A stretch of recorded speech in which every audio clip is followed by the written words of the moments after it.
Have you ever tried to have an argument? Scratch that.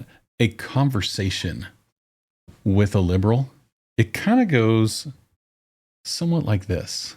Nope. Sorry. Kevin Bacon wasn't in Footloose. What? Of course he was. No, he wasn't. You lose. Of course he was. He was the star. Nope, you're wrong. Look it up. I don't have to look it up. It's common knowledge. Nope. He was on the cover of People magazine when the movie everyone knows Kevin Bacon was a star of Footloose.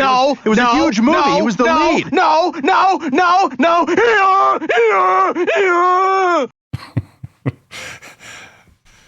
I think that's a great example of how it turns out just about every time.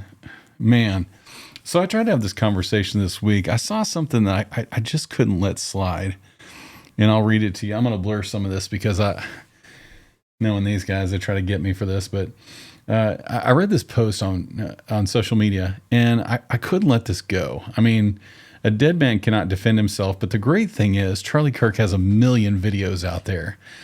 And this bothered me. This said it's a picture of the black astronaut from Artemis, who I very much like and respect. I think he's a great man. And Charlie Kirk is another one I highly respect. Great man. And it says, imagine how Charlie Kirk would have felt if he saw a black astronaut piloting Artemis 2's flight to orbit the moon. We're going to turn everything into racism for some reason, and I don't understand.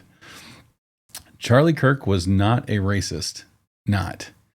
And I think it's wrong for people to label him as such. I want to, so I couldn't just let it go. I felt like I had to defend it to some degree. And so this is the statement I made. This is not combative, just trying to be conversational and trying to say, hey, look at this from a different perspective. Okay. So this is the comment I made because I can't just let this slide. It just feels like they're attacking a man who is gone. Why is he getting under your skin at this point? It's amazing how powerful Charlie Kirk is, even after he's gone. This is what I said after they made their statement. I said, I've heard Charlie Kirk talk about this. Charlie typically taught that people should not get a job strictly because of DEI or strictly because of race. He taught that they should get a job because they are the best at what they do, regardless of their race, and he is completely correct. You know, I don't have a racist bone in my body. There's people who I love of all races many of them are gold, you know? And so this is the kind of responses I get. These people just seethe. They're just ready. I mean, they're just ready to explode at any second. And it's like they have Tourette syndrome. I'm really shocked I didn't get this on this post, but it's like they have Tourette syndrome and all I can say is racist, bigot, homophobic. Like they have like 5 words they can say. And I don't understand. It's like there's not much thought in it. Just these are people who claim to be logic. They're logical. And this is how they respond to me after I said this. First guy says he only questions their competency when their skin color is something other than white. That's called racism. That is not what Charlie Kirk was doing. The next one says, or if they are women who, according to him, should not be working. I don't think I've ever heard Charlie Kirk say that, but I may be wrong. I responded by saying, isn't it racism if you don't hire someone who's white because of the color of their skin too? For that, I got no response. Which they've responded like this on everything I say, everything. This other guy comes along and he says, bull crap, mega bull crap. He didn't say that, but that's what I'm saying. Bull crap. I don't know what this means, but he says, show me where someone got this opportunity because of their race. And I said, that's the very definition of DEI, which I got no response to that either. Next guy comes along and he says, no, like the prototypical white American, Mr. Kirk was not so subtly saying that black people were to be nothing beyond contemporary hewers of wood and carry of water. Stop with the purposeful obtuseness. Oh, they're using big words. They must be really smart. Truth and so this one caught me on a misspelling. Ugh. If you have a misspelling, they got you. They nailed you to the cross there. Strictly, huh? I spelled the word strictly wrong. Strictly, huh? got me. I mean, my word is no good. And then I get, can you quote him for us?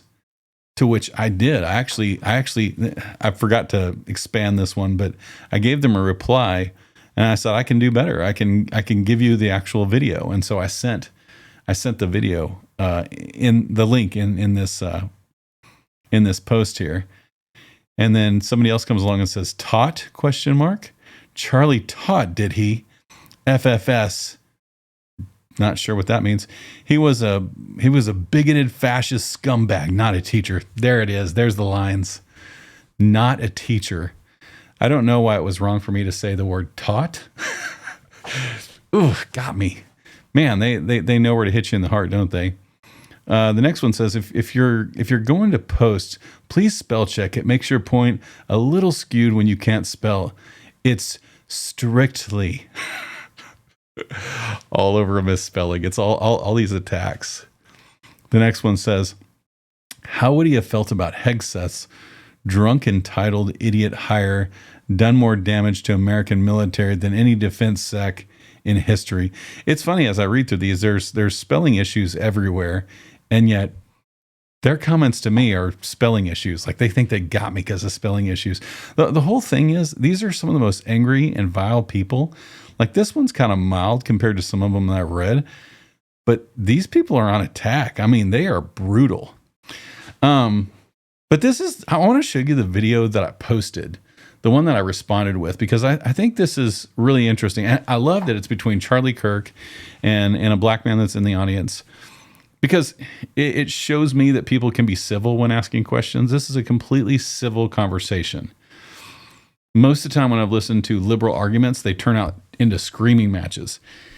And that gets nobody anywhere. So I like that this is a civil conversation. The guy in the audience is asking good questions, and Charlie is responding very respectfully and honestly. Listen to what he says. Last year you said something about DEI, unqualified black pilots. You see a pilot on a black pilot. Don't you think it was an irresponsible statement suggesting that maybe these pilots aren't qualified or unqualified? No. But I'll tell you exactly what I said and why I said it. Okay, go ahead. I said, the pretext, I went through a whole windup. I said, United Airlines is saying that they want 40% of all their pilots to be people of color or women.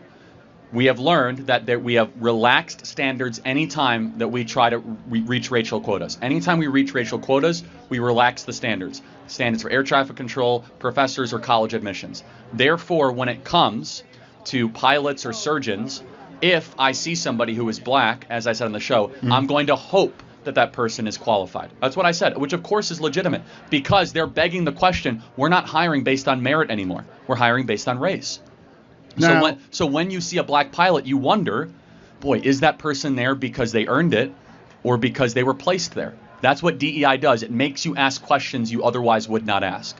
I think based on what he's saying here, I think DEI brings a lot of division. I don't think it really sets us up for success. It sets us up for failure because all it does is bring division. It makes us think, well, how come that guy's getting a job and I'm not? You know, it should be based on merit. It should be based on how good you are at your job, regardless of your color. Moving on here.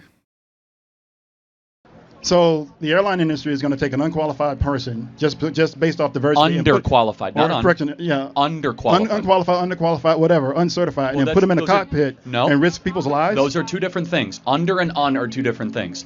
Of course, United Airlines will not take someone off the side of the street and put them into a pilot. But in order to reach a 40% goal, they might cut corners. They might accelerate the process in order to reach a goal. We know this through all sorts of DEI examinations and projects over the last 10 years. You have to choose in life. Either excellence or racial quotas will end up being the most important. And both cannot simultaneously exist. It's never happened before. Okay, so when we talk about DEI, well, who benefits the most? Because black people really don't.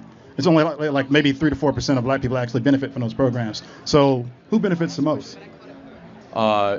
I'm not sure your question. I mean, theoretically, if 40% of all pilots end up being black people or people of color. But that's not. I actually looked it up. It's only like maybe about 6% of pilots their are black. goal is 40%, right? That's the point. It's like that's actually a great point. So they wanted to go from 6% to 40%. And so you have to wonder, boy, you go from 6% to 40%, there's going to be a relaxing of standards. Okay, so interesting video. I like Charlie's perspective. Like I said, I like that it's between a white man and a black man who are having a civil conversation. It's not anger. It's not hatred. And I didn't feel anything racist about what he was saying. In fact, he was using statistics to say, in the past, this has been tried, and statistically, it doesn't go well because you have to choose one or another. Do you want the best people for the job, or do you want to be diverse? And he's not saying that, a black man or a person of any other race can't do a wonderful job, because they can. There's some great pilots out there that are all different colors. The problem is when you put those DEI standards above, when you put race above skills. I mean, he just said it right there. So tell me what your opinion is. I think this DEI stuff needs to go. People should be able to hire who they want to hire. However, in the case when you have hundreds, maybe even thousands of lives a day in your hands, I think it's important to have the best of the best. I think when a surgeon is working on someone, it shouldn't matter what their color or their religion or whatever it is. It should matter how good they are at their job. That's what should matter. Tell me your opinion. I'm Brian Andrew Stevens. This is Truth and Controversy. See you on the next video.